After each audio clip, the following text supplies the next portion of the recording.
Hey, what is up, everyone? I'll wait for some people to show up here. I know everyone's kind of hyped right now about the episode. There was a lot of dogfighting, a lot of Coruscant, a lot of Mandalorians. We actually got to see him back at the covert, and that opening sequence was awesome. It was wonderful. I loved it. Going back to Coruscant was the majority of this episode. I actually have it in a video player right now watching it. But yeah, the fact that Bo-Katan is keeping the Mythosaur information away from Din Djarin.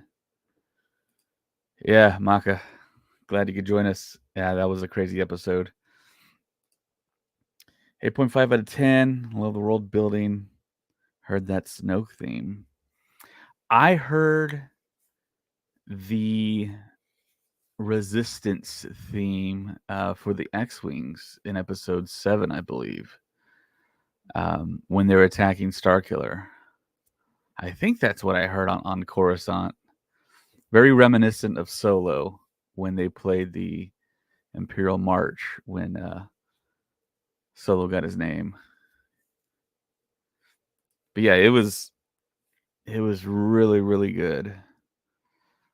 I think a lot of fans are kind of thinking that this isn't the best episode this season, just simply for the fact that we had that kind of slowdown right in the middle. Most of the episode was on Coruscant following Dr. Pershing amid Abtahi. I hope they didn't kill him off this episode. But then again, if they did kill him off this episode, maybe he can be a guest on the podcast. I don't know. But like I said before, I've met him in person. I met him in Anaheim. We stayed at the same hotel, and he was pretty cool. Yeah, Maka says that an ex-Imperial lady had some great acting, I thought. You know what? I didn't know what to make of her acting at first until we found out what she was in the end. Her name's Katie O'Brien. I have sent her a message to maybe be a guest on the podcast. She hasn't responded, but it seems like her career is on the rise because she was just in Ant-Man Quantumania, and she actually attended the Oscars as well. I think she was at like one of the Vanity Fair parties or something. And she posted something about trying to be on The Last of Us, actually.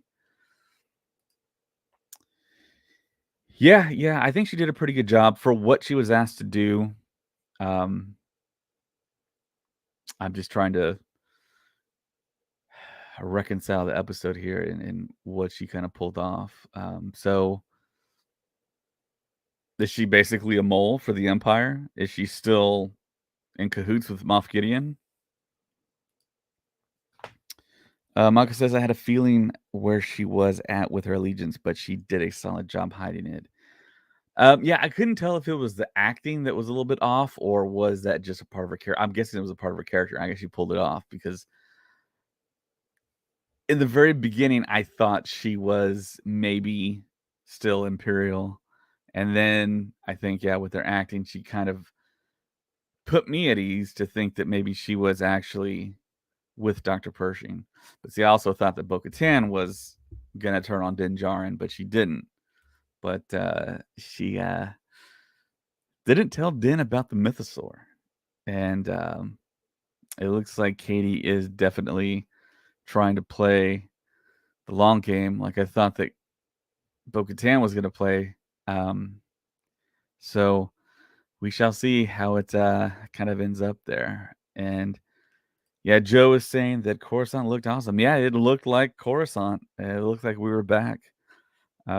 A few shots, I was thinking maybe they used the volume, some of the blurry backgrounds, and maybe they had a treadmill where they were running away from the Star Destroyer. But yeah, it looked pretty cool. That immediate shot of the opera house where Ian McDermott and Hayden Christensen had that evil chat about Darth Plagueis. We got to see that again. And lots of aliens. I know that's one of the fans' gripes that we don't get a lot of aliens on the episode, and we got a lot of them. Um, Funny when Dr. Pershing tells that Mon Cal it's a trap, and then they put the camera right on the Mon Cal. He just kind of like looks to the side. It's like a nice one there. But yeah, there's a lot to dissect. Probably a lot of Easter eggs in the background there, the cityscape of Coruscant. I'm pretty sure the Falcon's back there, like they always shove in one of those scenes.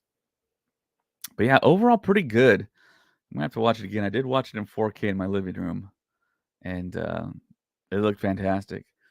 Did anyone else get the same feeling when you were watching the dogfighting that it felt like you're watching a Star Wars film on TV? It felt like a Star Wars film. That's what I love about The Mandalorian. It has those aspects to it, and it's kind of a pinch yourself type of scenario for me. I'm 41 years old, and I went through a lot of decades without any Star Wars on the big screen, and a new Star Wars on the big screen, and Star Wars on TV, and it's like, oh my gosh, it's like you're really seeing it. It's an incredible thing. And for some reason on Disney Plus, they're hiding the title. But when you go to Disney Plus, it says the episode was 59 minutes long.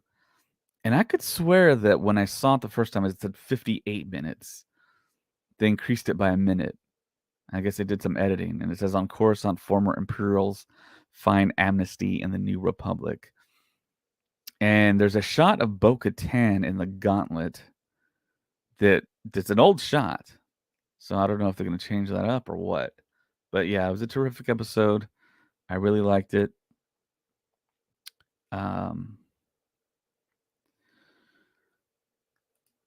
Miss Sunflower says it's giving Star Wars Maverick. Yeah, I like that aspect. I mean, that's total Rogue Squadron stuff. And I've been, I don't know what you want to say. I've been really wanting a Rogue Squadron type film where it's just fighter pilots dogfighting.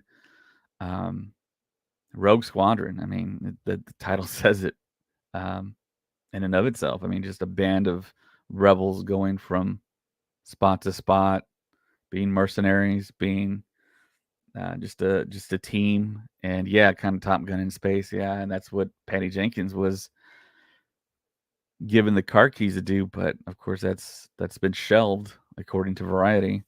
So that's unfortunate. Maka says the whole ignore Mando and have Coruscant episode gave me Andor vibes. Yeah, a little bit. But this episode was definitely brighter, more vibrant. They didn't color grade the episode like they do in Andor, make it very kind of drab and kind of depressing. And it didn't. There wasn't. It looked like shot on video, not the film grain that Andor kind of gives off. And Maka says even a cool army military film with clones like Saving Private Ryan. Yes, that's what I initially thought Rogue One was going to be. I thought it was going to be Saving Private Ryan in Star Wars. That would have been awesome to see. But Rogue One in and of itself as a final product worked out, even though there were so many weird hiccups and replacements and editing for that movie. It somehow became one of the greatest Star Wars films of all time, and it seems to be getting better with age too. That's a very rare thing. The Sunflower says Mando really knew how to pilot that N1. He's more badass with that dogfight. Yeah, I mean him flying through those asteroids and jumping from asteroid to asteroid. It felt like against those pirates, against Gorian shards, pirates was pretty cool to see. And I mean, you can tell the budget on this season is massive. Maka says they can make a movie on the making of Rogue One. We all think that eventually we're going to find out exactly what happened. And of course, there's a lot of people out there that are still in the business that know exactly what happened in those behind the scenes. We always talk about it on the podcast. We talk about it as just friends outside the podcast. And James, living in the Hollywood area, has met people that I don't know if I shouldn't even say it, but James has ran into people from that have worked on Star Wars stuff, and he's got a lot of interesting stories. Um, but yeah, the bombing of Bo-Katan's home, man, that was unfortunate. I would have loved to see more of that castle in live action. That would have been cool. But yeah, hopefully that droid survived. The butler droid she had. But yeah, that's cool that Bo-Katan is now a child of the Watch, so she can't take off her helmet. So Katie Sackhoff could have technically just recorded her voice, sent it in, and I think Katie Sackhoff actually said in an interview that she had a total of 5 people wearing the Bo-Katan armor, which is interesting. Yeah, Maka thinks the butler droid didn't have a chance. Yeah, I don't know. I mean, he could have been in the subterranean levels of that castle. I mean, you never know. But yeah, I thought the design was pretty cool with that droid having the traditional Mandalorian, I guess, chest plate piece that's in the middle. That was a pretty cool touch, I thought. Micah says if her droid survives, and there's hope for Max Rebo. Yeah, don't get me started on Max Rebo. I guess he's our mascot of the podcast, but yeah, I mean, you never know.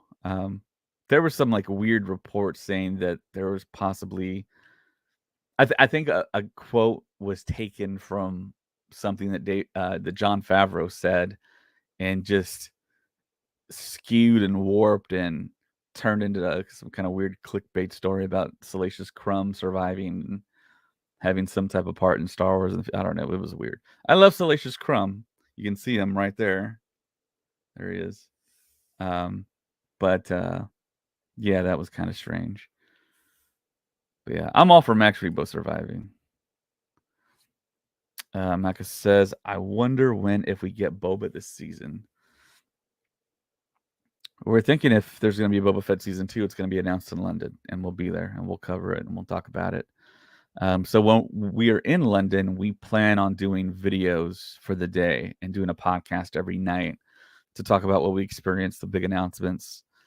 We're going to have full coverage of everything happening in London, and hopefully uploading some really good footage to YouTube, dependent on the Wi-Fi service in our hotel, or if we can find a place to upload our stuff. So yeah, I'm taking the podcast laptop to London, and we're taking a couple of steady cams, and we're going to try and film as much as possible, and getting those panels and film, and I'm going to try and upload that stuff as soon as possible, so the people that couldn't make it in, and if they're not streaming the panels, because they did make it kind of vague, if we're going to get all the panels, the verbiage is panels will stream. They didn't indicate which ones. So, unfortunately, we just don't know. Micah says, I love the coverage of Anaheim last year. I look forward to it every night like I wasn't there. Thanks, man. Yeah, I mean, you kind of want the podcast that's at Anaheim to podcast every night and talk about everything that's happening, the going-ons, and just like the little minutia of what was experienced. It's a totally different experience on YouTube in comparison to actually being there and seeing Star Wars celebrities and employees and all the people that we love in person. And man, I just regret not going to the Mandalorian experience right away because Jon Favreau was just like hanging out. It was so weird. So many people got selfies with him and like talked to him, and yeah, I just wish I got to the Mandalorian experience day one. Miss Sunflower says, I think they're going to stream some panels and the live stage, but not the big panels like the Ahsoka movie announcements. So, yeah, if you heard us on the pre-show, we did talk about applying for the Lucasfilm panel and the Ahsoka panel. And That was very stressful via Read Pop, but I got the email to sign in, and they confirmed my email address, had tickets. So Maka says, I don't know the Mandalorian experience was a thing, so I missed it. Yeah, yeah, I almost missed it, man. So Colin went to it right away. They had this whole thing with the cell phone. You had to open up an app, download an app or something. I might be relaying this information, but you had to go on your phone, set up an appointment. It was just mind-numbing to me because we went through that whole experience with setting up scheduling for the Rise of the Resistance ride, and it was just a pain. And I hate doing the schedule thing, and I just said, man, I'm gonna. I had all kinds of other stuff to experience before the Mandalorian stuff, but um, being there, we also heard stories of people having trouble with the app and scheduling, and it's like, man, I don't want that headache, so I just waited. Um, so yeah, Miss Sunflower, do they have lotteries for panels? Yes, they do. They have 4 of them right now, and I'm not sure if those are the only 4, but it's the Lucasfilm panel, the Ahsoka panel, the Bad Batch panel, and the Villains of the Sequel Trilogy panel. Those are the only 4. Yeah, Joe unfortunately said I couldn't get in. Yeah, I mean, it's a tough deal. Colin didn't win the panel for Lucasfilm, but he still got in because he bought someone's QR code off a piece of paper. So that's a way to do it. General Kenobi's told the story of. I actually don't remember exactly the precise detail how he got into the Obi-Wan Kenobi episode 1, episode 2 screening, but he did. He just said he had the QR code, and they eventually, I think, let him in. Yeah, Miss Sunflower says the line was so long for the Mandalorian experience. Yeah, I got in the last 30 minutes of them allowing people to get in. We have a friend of the podcast that was working one of the booths, and he was like, "You haven't been?" And I was like, "No. Can you get us in?" And he was like, "Yeah, sure." So we like speed walked from the show floor to the Mandalorian experience, which was a little bit of a ways, and we knew it was closing soon. It was going to close to the public, and we were kind of fearful of not getting in. But once I got in there, I got a lot of photos, a lot of video. It was very interesting to see in person. Very interesting. Hey, what's up, General Grievous 19? Hello there. Thank you for joining us tonight. What do you think of the episode? What is your rating? If you want to drop a rating in chat, 1 to 10, let me know what you thought. I'm still trying to figure out what my rating is. I'm thinking that once I see it again and see a lot of the Easter eggs that are probably there that I missed, I'm probably going to like it more. So I'll give it a tentative 8, 8.5. I think that's what Miss Sunflower gave it.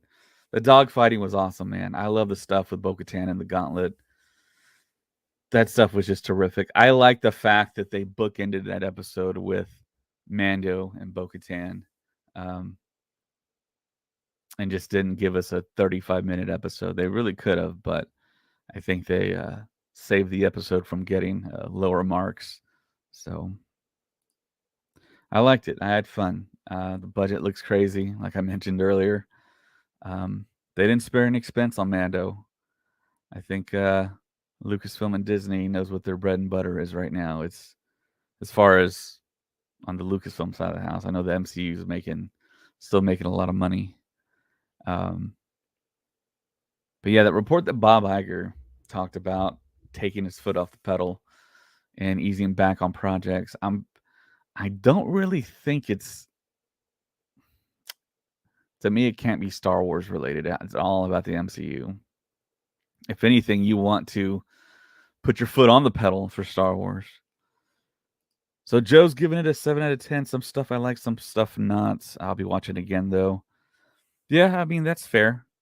Um, I'm just really obsessed with the Mandalorian right now, and it's my favorite thing in Star Wars right now. I love what they're doing with the show. It's really what I would do. They're making all the right moves, and of course, we don't know the grander story for the season.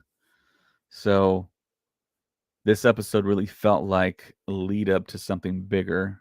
Um, but yeah, I just wonder about Dr. Pershing. Did he make it out? Is he going to make it out alive? And if he's alive, is he going to have all his brain functionality? Is he going to be the same? It's a little worrisome for that character. And I thought Omid Aptahi's acting for Dr. Pershing was pretty good. And we found out his first name, Penn Pershing. And we found out Katie O'Brien's name too. I was trying to remember it. There's something like Elias, I think. I got the window open for Disney Plus. If I play the episode, we're gonna get taken down. Taken down last time. So yeah, I'm right at the scene,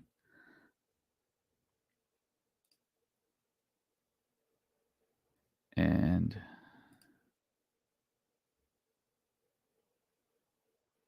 Elia Kane. I knew it was something along those lines. Elia Kane, is that a name that's familiar to any of us in Star Wars?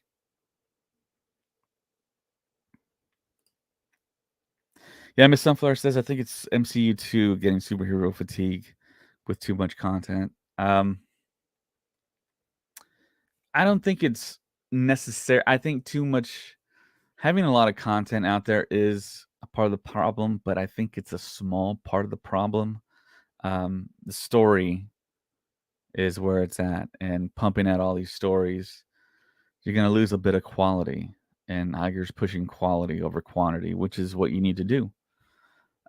You rather have quality stuff. But see, I feel like the MCU phases 1, 2, 3 have barely been kind of touched upon on the Star Wars side of the house. I think we're maybe halfway through a phase 1 type of situation. If you parallel this to the MCU, I don't consider the sequels part of that because they feels like they rushed into those really quickly and didn't kind of take their time with it. And it feels like some of the iterations, The Force Awakens had an initial iteration. It's a different film before Harrison Ford broke his ankle. And then The Rise of Skywalker was totally different with Colin Trevorrow's script. And it seemed like it was better. They're going to go to Coruscant in that film too. So, but yeah, I really like this episode. It was cool. I love all the dogfighting stuff. I can't say that enough. Watching the gauntlet in action and live action. And I was thinking for some reason, I was like, how is Mando gonna fall out of the gauntlet and not kill himself? But yeah, he has a jetpack, of course. So Mandalorians have that ability. So we have now seen Dr. Pershing on Coruscant. We have seen the TIE Interceptor sequence that we've seen in all the trailers, commercials. The only stuff left is the dropship stuff, the Jedi stuff. I'm trying to think what else. I think that's pretty much it that we've seen.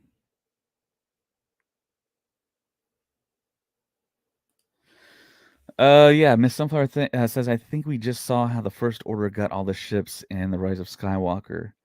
Um,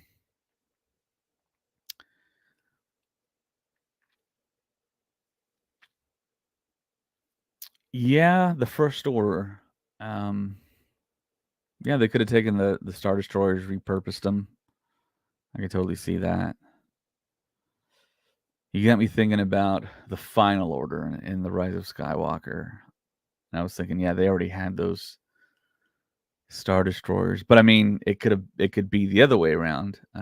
It could be how the Final Order got those old Star Destroyers back, repurpose those, and put the big laser cannons on the bottom of them. That's a possibility. but maybe one day we'll find out. But yeah, guys, if you could drop a like, subscribe if you haven't already, that'd be awesome. Drop a comment. Um, I plan on doing the pre-show and post-show whenever I can. I know things are going to change in April. There's going to be, I guess, that first episode in April. I'll be on a plane to London, so I won't be able to. Or hold on, let me think about that.